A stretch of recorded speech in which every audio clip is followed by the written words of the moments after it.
Howdy, y'all. It's Allie, your mostly behind-the-scenes TA. If I mention anything in this introductory lecture on Mina Loy that you're interested to know more about, just send me an email and I'll be happy to direct you to resources, including the ones that I've used. I'm sorry for the delay on this. I encountered quite a number of technical difficulties, and so this file or this presentation is coming to you in like a resurrected, sort of phoenixed format from my semi-molten motherboard. So thank you so much for your patience. Okay, so Loy is born in the year 1882 in London, England. That's the same year as James Joyce, one of her most respected contemporaries, to kind of put that coterie into a context of age. She dies in 1966 of pneumonia as a naturalized American citizen in Aspen, Colorado. Who was Mina Loy? Today, we see her as a person of international cosmopolitan intrigue and import.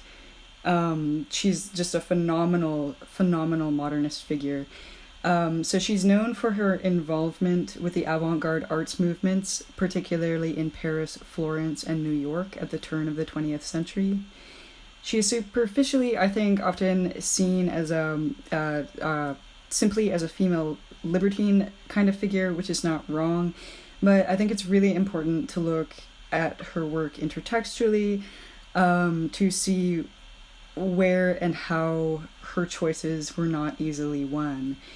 Her choice towards Bohemia or something like it wasn't easy, and much of her younger adult life was stalked by tragedy and dissatisfaction. And she's sort of, just thinking about that question overhanging from Woolf, what is it to be a female artist? So we see a lot of that sort of discoursing through love songs. In an elevator conversation version of this lecture, I'd be sure to mention that Loy wrote a feminist manifesto in late 1914 when she was the age of 32, which wasn't published until 1982 after her death. In it, she suggests that all young women have a procedural surgical defloration at puberty in order to destroy the association of her virtue and worth from her sexual purity. So she's, of course, sardonically pointing out here how this kind of operation, this like mechanic surgical defloration, would be more effective than changing or aiming to change the dominant social views, which is a mockery with merit given the length of time that it took for this document to even see the light of a readership. Loy's feminist manifesto also directly ridicules the machismo and misogyny and uses the typographic styling of the Italian futurists. She notably had an affair and was influenced by Marinetti directly, and that affair kind of turned into a difficult love triangle with another Italian futurist, Giovanni di Papini, who we'll talk about a little bit later. She, however, does embrace the vitalism and dynamism of the movement, which she found really inspirational. And so you can see that in her writing too. She basically takes the tools of the master's house and weaponizes them against those masters from a feminist perspective, to eschew the misogyny kind of out of that kind of momentum that she found so attractive. But paraphrasing Audre Lorde here, one can't dismantle the master's house with the master's tools. And this kind of tension, having only the master's tools and trying to dismantle the master's house, from a female perspective, a female artist perspective in a male-dominant world, is central to Loy's poetry and project. And we'll look at that in context of love songs a bit later during this lecture. Loy's person and her poetry, her voice in her poetry, epitomize a character archetype known as the new woman in post-Victorian literature. Post-Victorian literature would become, what is periodized as early modernism. late Victorian literature is kind of like a proto-modernism in that sort of blended space between there. So see here, she's smoking or about to smoke a big fat rolled cigarette, a vice previously only known to man. What is the new woman?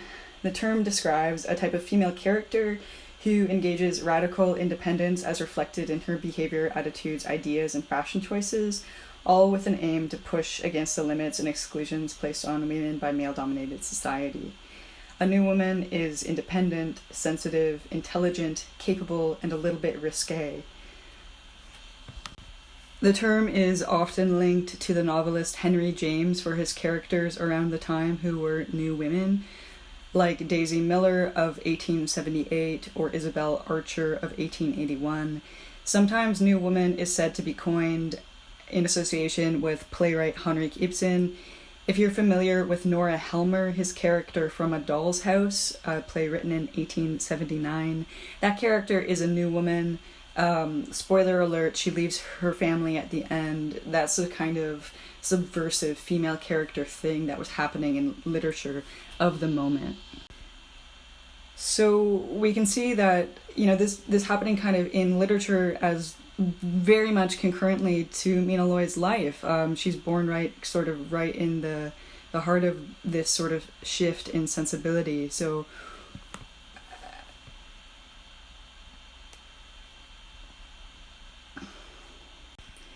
and I think looking at Loy's person, life, and life's work, we see the kind of import and the kind of membranous interactivity between art, literature, and actual life. So the new woman idea is also very much in contradistinction to the idea, not a character archetype by any means, but like this sort of non-existent old woman from the time before, which Loy's mother most certainly would be, a prim and proper Victorian focused on her marriageability. So new woman both marks a break from that idea of like old woman, and she is basically also an evolution of that woman. She's not completely cut off from her. She's basically more self-sufficient and more vital. And I think I just really wanted to stress how Mina Loy exists in this hinge space where she breaks away from, and is also an evolution of the Victorian novelistic tropes for female characters, where the major concerns were, of course, courtship, heartbreak, reconciliation, marriage or marriageability, in short, women who sought men to complete them. The third song in Songs to Joannis, which is the 1917 completed 34-song version of the 1915 love songs we read on Poetry Foundation, says, "The skin sack, in which a wanton duality packed all the completion of my infructus impulses." Right, and so she's like saying, skin sack, she's referring to testicles. And she's like in there is the completion of my infructus impulses. And of course this is ironic, but it's also super critical of kind of the social views, and it's valid. For a typical late Victorian reference point, like what a character type would look like, you can think of Catherine in Wuthering Heights. She's feisty as all hell, but her whole project and character hinges on a conflict of true love and a societal love that has to do with her choice of husband in marriage. There was also a social purity movement alive and well at the time, which argued that men were, more base, lustful, lurid, and animalistic about sexuality. So also think about Loy's Pig Cupid in love songs, and that females should be basically morally above sexuality and kind of like the protectors of the spirituality, and like as a kind of like ascetic purity where, they were above sex, basically. So that was a conflict in feminism in the time. And I think in Loy's work, you'll see a lot of like angels, you'll see a lot of wings, insect wings, things that are like but unlike angels. And I think it's interesting to think about it in context of this kind of social purity idea. A critic, Rachel Blau du Plessis, writes in a great work on Loy, the instincts curbed by women, the women would be asexual guardians of an evolutionary superiority, glossed as minimal need for the sexual embrace. Things that Loy did specifically that made her part of this category include the likes of getting an education, even though hers was in the arts, things like having lovers out of wedlock, living in a way contrary to the institution of marriage, writing candidly about sex and the female experience of sex, like in love songs. She participated in her career as though she were a man. She traveled alone. She left her children with a nurse for many years overseas while she pursued her life as a poet in America. So these I saw this graffiti in an alleyway last weekend while I was walking around the plateau. And then also this is some a feminist spin on a socialist slogan that translates to "No gods, no masters." That's coined in 1880, also around the time that Loy kind of comes into the world. So just to further contextualize that. Okay, so here we are. We're going to take a quick look at certain highlights of the Feminist Manifesto, right? So you can see its import sort of from Blas, the way she's underlining all these things here. So the feminist movement at present, as at present instituted, is inadequate. Women, if you want to realize yourselves, you are on the eve of a devastating psychological upheaval. All your pet illusions must be unmasked. The lies of centuries have got to go. Are you prepared for the wrench? There is no half measure, no scratching on the surface of the rubbish heap of tradition. Keep that in mind for the pig cupid rooting through erotic garbage, right? Rubbish heap of tradition, like that is rubbish.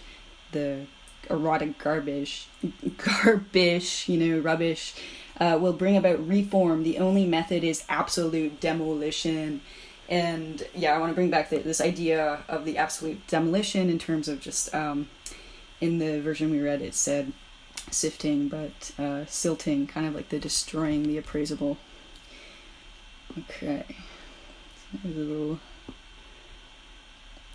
Okay, and we'll just sort of look at this. She is not for the man. Leave off looking to men to find out what you are not. Seek within yourselves to find out what you are.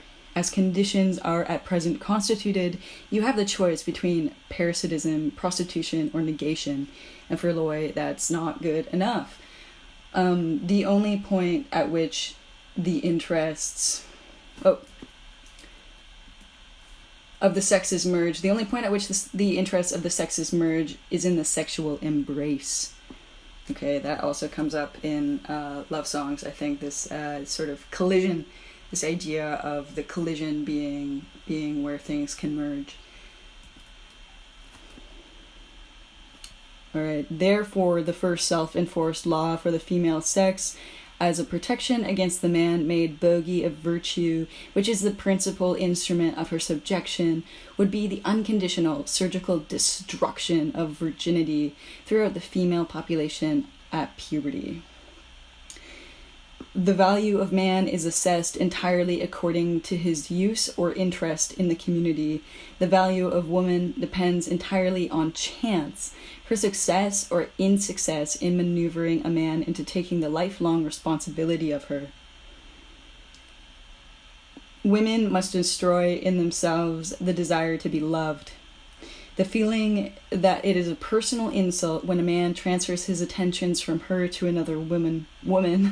The desire for comfortable protection instead of an intelligent curiosity, and courage in meeting and resisting the pressure of life, sex, or so-called love, must be reduced to its initial element. Honor, grief, sentimentality, pride, and consequently jealousy must be detached from it. Okay, so she's calling for this sort of reduction, right? Okay. So yeah, I love this portrait of Loy. This is taken later in life, and I put that silly gimmick on in reference to this great line from, it's actually in Songs to Joannis, the next version, but my fingertips are numb from fretting your hair, a god's doormat on the threshold of your mind. This is a wonderfully poignant moment in her work. Okay, so we're gonna go through her biography in really broad strokes. You're gonna see this pretty chaotic looking map that just shows what a nomad she was. And here we go. So Mina Loy was born to a English Protestant mother who facilitates her prim and proper Orthodox upbringing, which she later rebels against, and whom Loy criticizes scathingly in her long autobiographical poem. Okay, so it's autobiographical or mythological from Anglo-Mongrels and the Rose, right? Okay, so English Rose, which refers to her mother. Early English everlasting quadrate rose, paradox imperial, trimmed with some travestied flesh, tinted with bloodless duties, dewed with Lipton's teas, and grimed with crack-packed herd housing, peddling the prim gilt penetralia of a luster cyaned core crown. Rose of arrested impulses, self-pruned of the primordial attributes of a tepid heart, inhibiting with tactful terrorism the blossom populace to a mystic incest with its ancestry, establishing by the divine right of self-assertion the post-conceptual virginity of nature, wiping its pink paralysis across the dawn of reason, a world blush glowing from a never-setting sun. Conservative rose storage of British Empire made potpourri of dry dead men making a sweetened smell among a shriveled collectivity.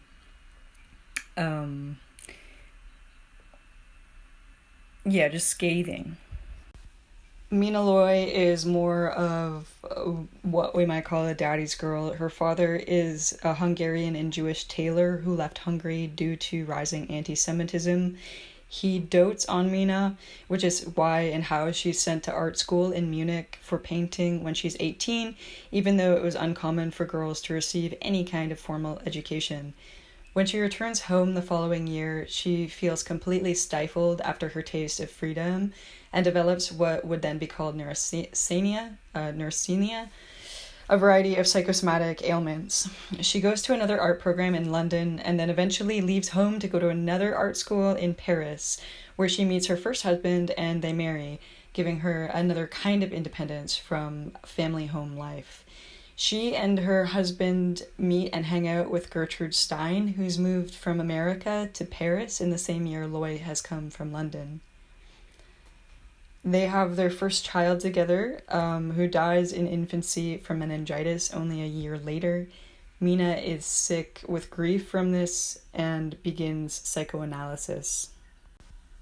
She has an affair with her psychoanalyst, and her husband says he'll claim paternity if they move to Florence in Italy. They move to Florence, they have their second daughter, they have a son, and she and her husband start to be in with the Italian futurists. She has affairs with Marinetti there in Florence, who becomes a sort of mentor figure to her, and a different romance, a difficult one, with a man named Giovanni de Pepini, who is the key inspiration behind her love songs. It's in these years that she starts her more serious work as a writer. Her poetry is published overseas, and eventually her husband leaves her, and she leaves her children with a nurse in Europe and takes a sojourn to live as a poet in New York amongst the American modernist avant-garde, where she's already established a place for herself. In New York,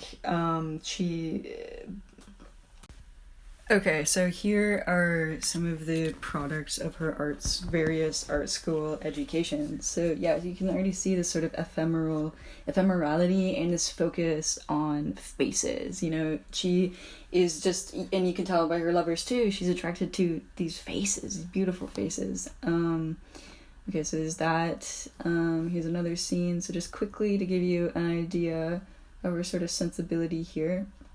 And this is, I love this comparison here, the 1913 figure here. It's like she's grown up, and by 1930 kind of has this surrealist scene with there's like this little homunculus man here like shooting a hose of like, what is that? It's like a hose of like a constellation of like white globules. Is that like supposed to be, it's not inappropriate to say this in context of Mina Loy and the love songs, but like is that like this sperm and this, and this like hollowed out sort of carcass here with like there seems to be a matrimonial scene kind of inside there with this glowing heart, and I think it might be a glowing brain all wrapped up in the intestines,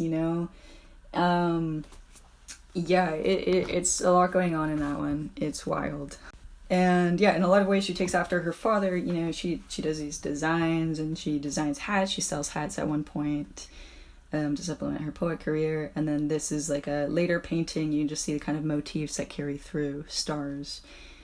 And here's a picture of Mina Loy and her daughter, Oda here, her first daughter who died. And her second child, and then I couldn't find a picture of her son, but this was her husband then, so he probably kind of looks like that guy.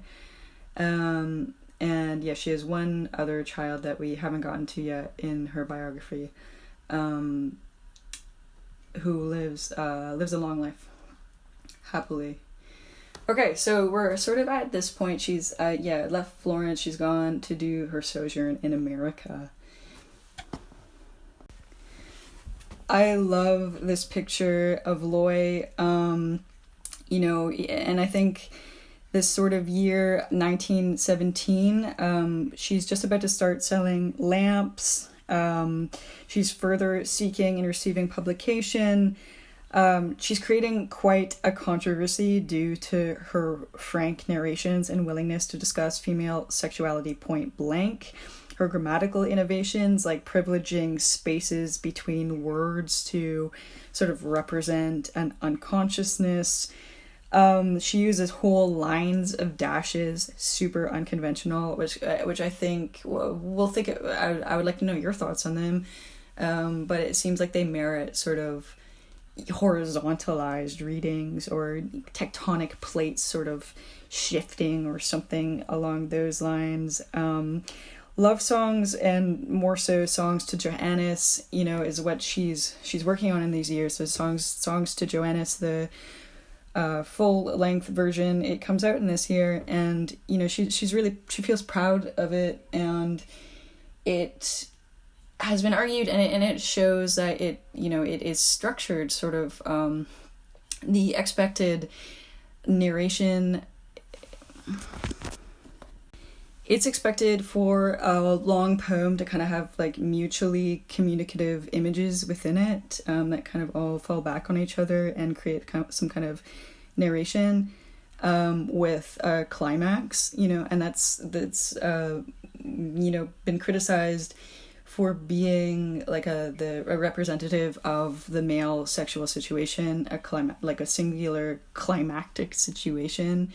And so it's her style, it seems to be trying to structure I think of female sexual experience, including things that are related emotionally, that aren't just specifically within the sex act represented.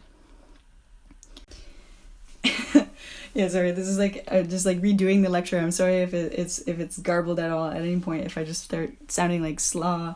And then here she is with Juna Barnes. They shared an apartment complex a bit later, and we're good friends. But so yeah, I think this is kind of like the peak, according to her biographers, of Mina Loy's life here. And in New York this year, she meets who she calls the love of her life for the rest of her life, Arthur Cravan. He's a poet and a boxer, and he goes off to Mexico to dodge the draft for war. And he convinces her to come with him through letters like these. This one's printed in an edition of The New Yorker, Okay, so I'll let you decide for yourself what you think of this guy. Okay, let's look at this. Okay. If you don't get any more letters, you'll know that I am dead or else I've gone mad. If you can't console me, I'd rather disappear from the world of the senses, or at least of the intelligence. I can no longer see a star or read a book without being filled with horror. I have almost no strength left for writing to you, and if I knew that I was doing it in vain, I would kill myself in 5 minutes. All I do is think about suicide.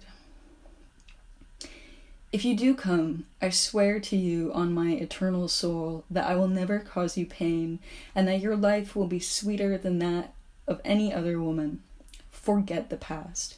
I was full of lies, but now I only want to live for the truth. I can take care of you. Listen to my plea. Your baby Fabby, the angel of your heart. And over here, right, and I know you are an angel, didn't I tell you so on the first day? So I just wanted to point this out. She considers him the love of her life, and he's, this Victorian model of like the man taking care of the woman is obviously like not completely lost on her. It's not like she's completely opposed to that. So I just wanted to kind of share that for that sort of influence, to sort of go back to that, Mina Loy is kind of existing in this hinge space, this shifting sensibility. So she joins Arthur in Mexico, and they get married, and she becomes pregnant with his child. So that's here in 1918. And he's being, because he's a draft dodger, he's being pursued by American secret police, and so they decide eventually to leave Mexico, and they think it's safer that they leave separately. And he never makes it to their meetup point. So he's presumed dead at sea, and she is entirely heartbroken. Oh, poor Mina. Okay, so Mina goes back to London, where their daughter is born. And Mina goes to Florence and gets her children. She goes back to New York. She goes back to Florence. While she's in Florence, sort of in 1921, her first husband comes and abducts their son. Their son dies a year later. That's kind of one of the last tragedies of Mina Loy's life, thankfully. She goes to spend some time in Austria with her kids, Germany, and she finally kind of settles down for a while from the period between 1923 to 1936 in Paris, with that brief time living near Gina Barnes in America. And she sells lamps backed by her friends, the Guggenheims. Okay, so, and then after that, her children are grown and they've sort of married and they're in New York. So Mina goes and lives with her kids in New York, and then she kind of goes to do her own thing as an older artistic bohemian woman in the Bowery. And she's, making what is best referred to as assemblages until she moves to Aspen and kind of has a quiet life until her death in 1966. She's writing the whole time though, like she's a writer. She's just not so much of a socialite. She goes between like highly social periods and more reclusive periods. So here's some photos of her time in Paris, that like lengthy time in Paris. There's Mina in the middle there. That's Tristan Tzara beside her. Here's Jean Cocteau, and there's Ezra Pound, and this guy's Man Ray. Okay, and then here's another one. Her and the gang, Ezra Pound, Tristan Tzara again. All right, and another one with her with Ezra Pound. This woman's named Jane Heap. Here she is over a drawing board. And yeah, so Pound was like he really championed Mina Loy. He once, in a letter to Marianne Moore, wrote, "Entre nous, is there anyone in America except you, Bill, and Mina Loy who can write anything of interest in verse?" Okay, and here's her lamps. Here's some ads for her lamp designs. So she was like really passionate about her lamp designs. So she was with Peggy Guggenheim, and she was like paranoid that people were like stealing them from her. So when I was in undergraduate, I reviewed my notes from undergraduate for this lecture, and one of the big questions that I had was, I was like, what is an assemblage, and this is an assemblage. So yeah, so it's like Mina Loy put this together. It's got this bell jar type dome, and the crab claws. It's called Lobster Boy. I love it. It's my favorite. So here she is at flea markets, and here are some more assemblages just to give you an idea of them. While she was in the Bowery, she was really inspired by the Bums. There's Marcel Duchamp, and yep, okay, and there's her grave in Aspen, and I thought it was kind of interesting that it looks like one of her hats. Ta-da! Okay, so we reached the part where we're going to be talking about love songs. So we looked at the version that's on Poetry Foundation, and yeah, so okay, let's talk about love songs. So basically, she publishes sections 1 to 4 in a magazine called Others in 1915 while she's in Florence, and so she publishes them overseas in America.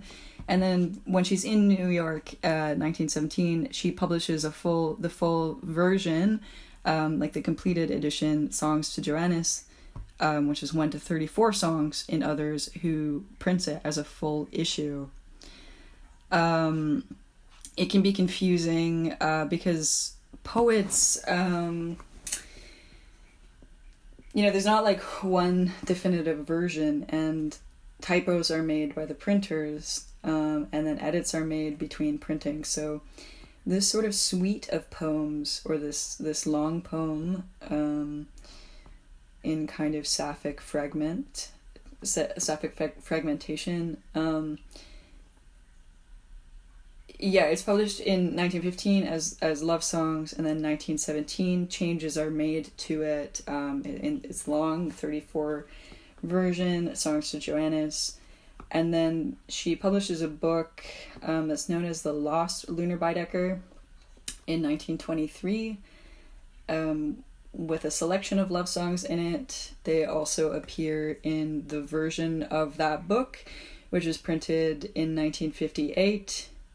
And then there's another version of that book printed in 1982.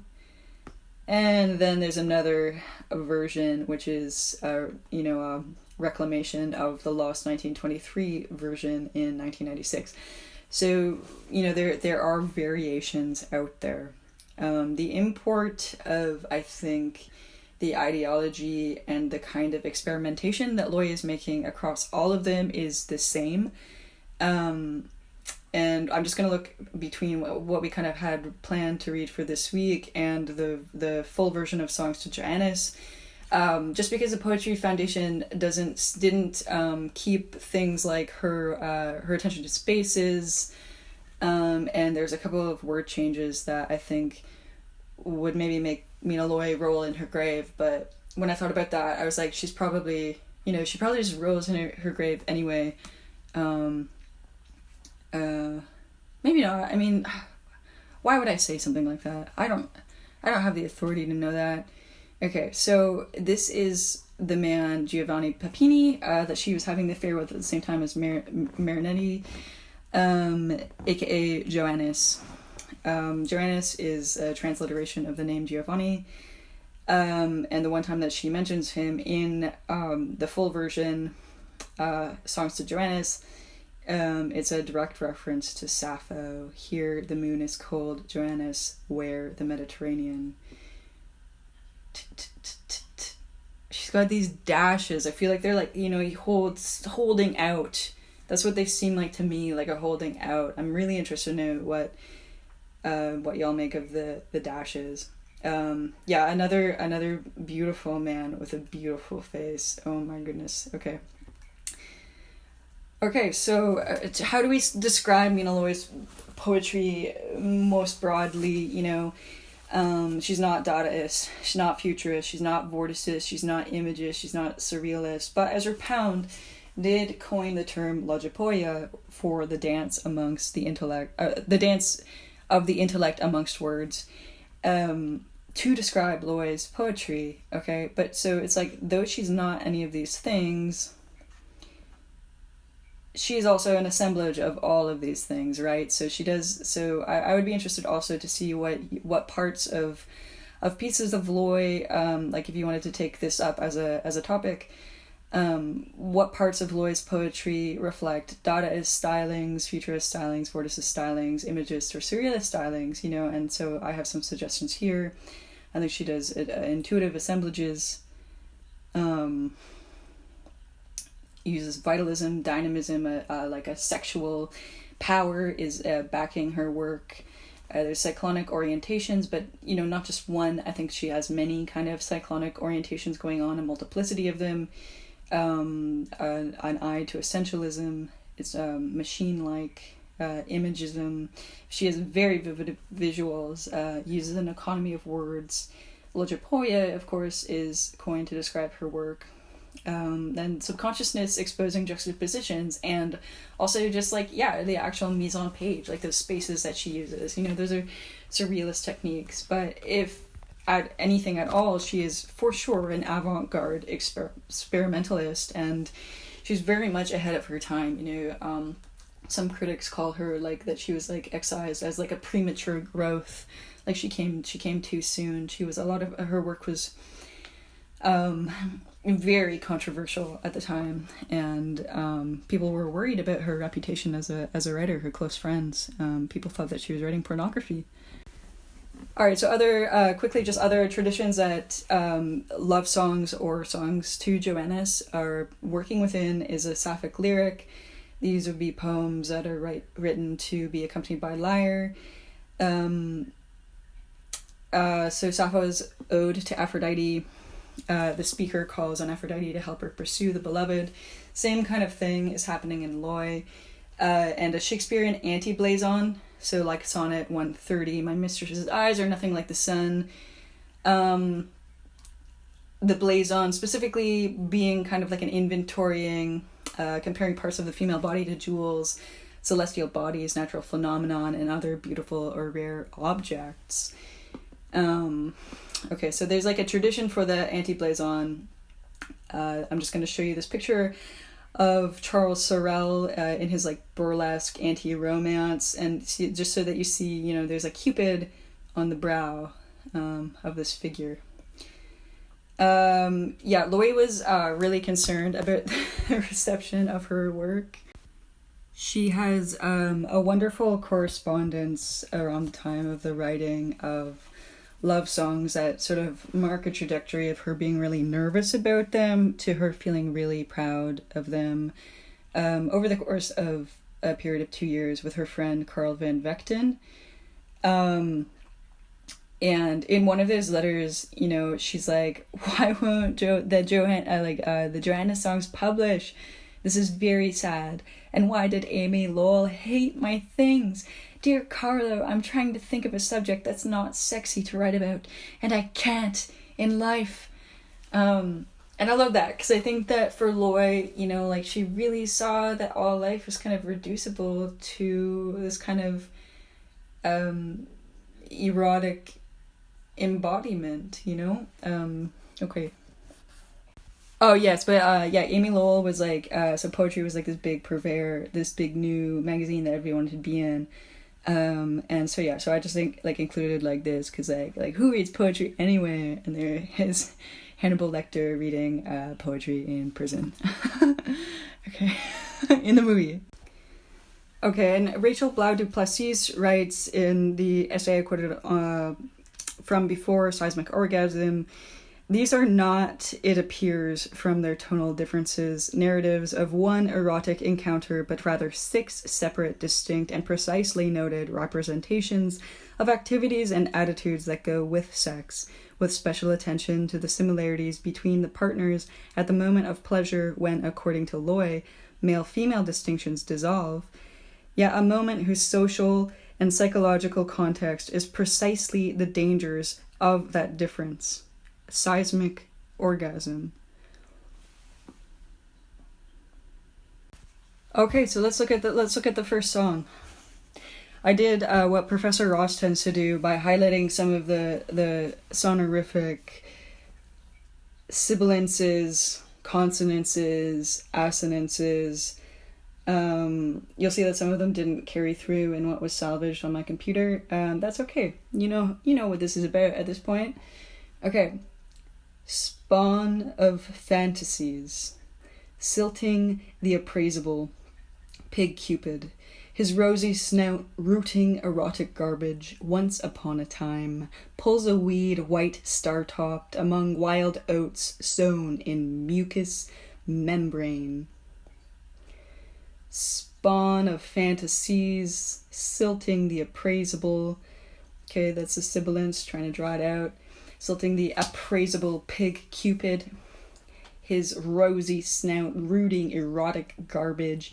You kind of have to like muss up your face, so it's like sort of like it's almost like your face is becoming like the expression of like being revolted, rooting erotic garbage once upon a time.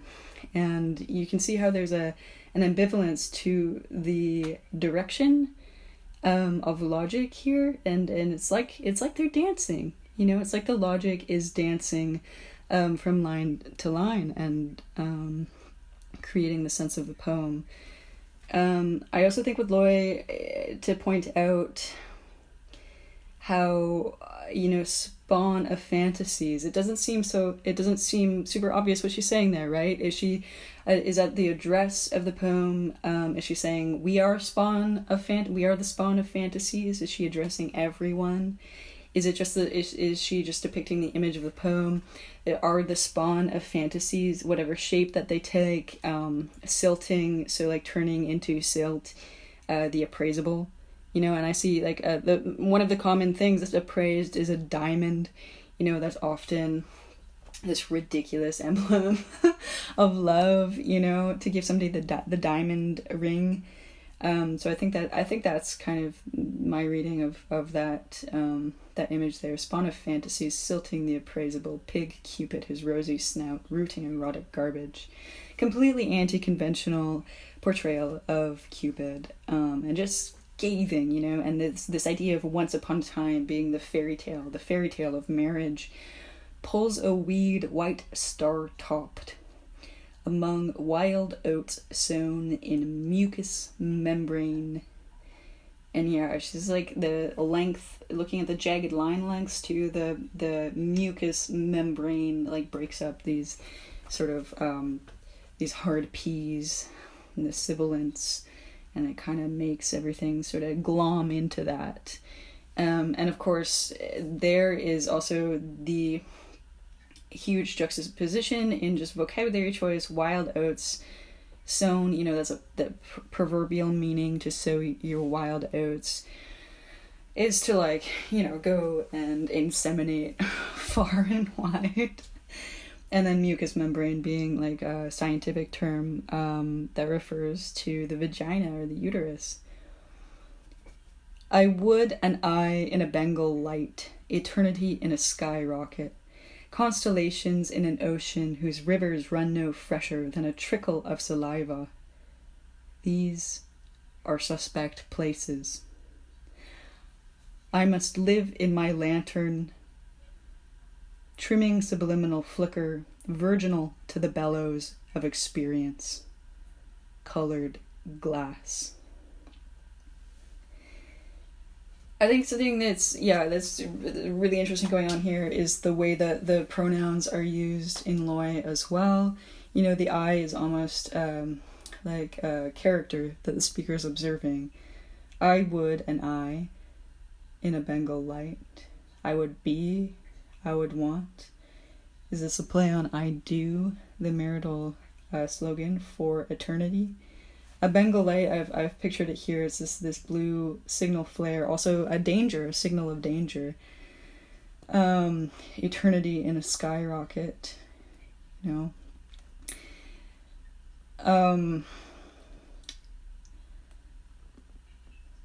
Okay, I think, and the colored glass, that's like, that could be rose-tinted lenses.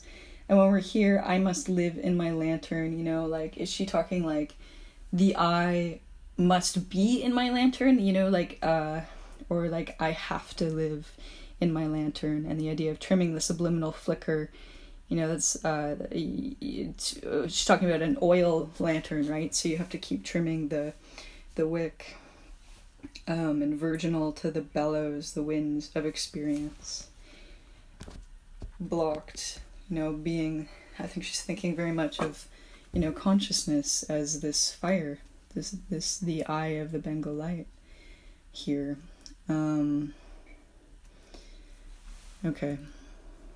So you might have noticed that I used the silting the appraisable as opposed to what appeared on Poetry Foundation of sifting the appraisable. That was one of the changes that Loy was pretty upset about in 1917, because they had printed it as sitting the appraisable. But then she made on her own different changes by the time it was like in a book print. So it's possible that she wrote sifting at some time, but there's not a clear record of that. So before we wrap up here, I want to briefly, we'll look at a little bit more of the poem, but I do want to briefly bring up M.H. Abrams' idea of the mirror and the lamp, okay, and to just sort of think about that in context of Loy, of the images in that love song number 1.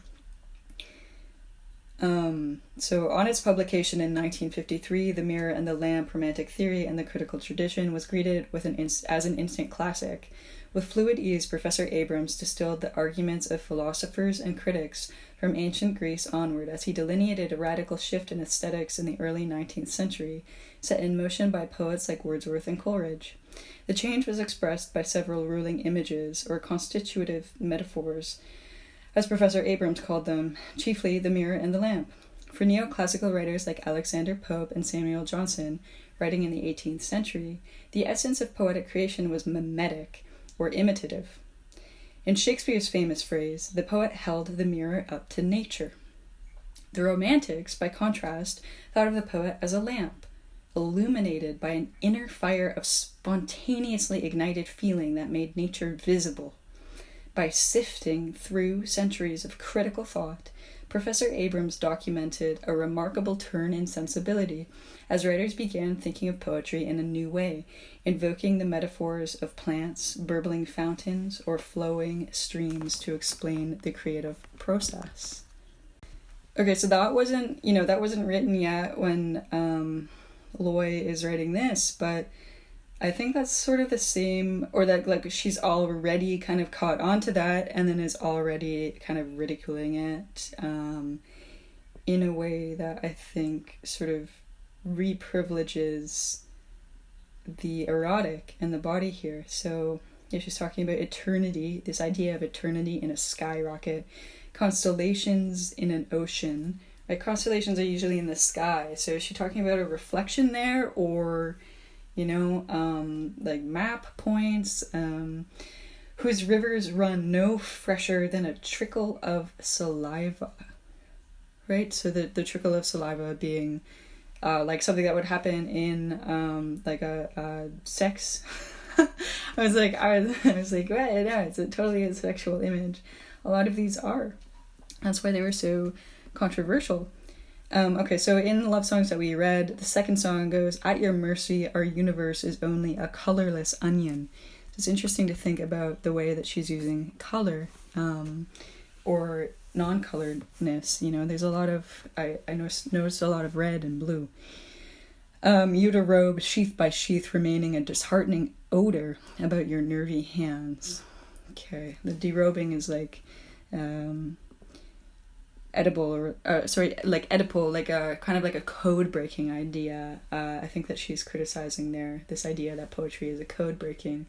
Here I think she gives you very curious images that rely on the associations that you can make to make sense of them, and when you do that, you sort of are engaging in this dance of logic. Okay, and then this is how it's sort of formatted in the 1917 version, and it's not number 2 in the 1917 version. And number 2 in the 1917 version is what I talked about before, where the skin sack is packed with the completions. for the female, and the beautiful line about my fingertips are numb from fretting your hair, a god's doormat on the threshold of your mind. And when you're fretting somebody's hair, like maybe it's all tatty, you know. So anyway, so just thinking about that in terms of like the anti-blazon. Yeah, and then so just to touch a little bit on these lines, these full lines of dashes, you know, does that lead to a horizontal reading? What does it mean to read horizontally or vertically? These sort of calling out Darwin, evolution fall foul of sexual equality, prettily miscalculate similitude, unnatural selection. Yeah, and just these like irresistible, braying, brassily, caressive calling, homophonous hiccoughs. So yeah, Loy is having a ton of fun, and she's really funny, but she's so seriously intelligent in her work. So okay, well, yeah, I mean, this is another just like super poignant line that appears differently. We might have coupled in the bedridden monopoly of a moment or broken flesh with one another at the profane communion table, where wine is spilt on promiscuous lips. So she's sexualizing the, you know, Protestant Eucharist. We might have given birth to a butterfly with the Daily News printed in blood on its wings. In the longer version, Songs to Janus, this is sort of paired with more directly and is brought out more a kind of connotation with abortion and bird abortions and goose eggs. And it becomes, I think, more vivid and where it's contextualized longer, but you might want to think about that image too. What does it mean to give birth to a butterfly with the Daily News printed in blood on its wings? And yeah, just to sort of further punctuate this idea that these poems are looking at, you know, not a linear climactic version of a depiction of a sex act, but sort of incorporating all of these other things, right? And so the wind stuffs the scum of the white street into my lungs, and my nostrils exhilarated birds prolonging flight into the night, never reaching. You know, we've got like a lover sort of like, you know, shamefully like trying to find the lover, being like obsessed by the lover, feeling debased by that obsession. All of these complicated things that I think come from this new engagement with romantic love and female sexuality. And I just can't stress enough, Mina Loy is so ahead of her time. And I'll finish off with this amazing portrait by her friend Carl van Vechten. Thanks.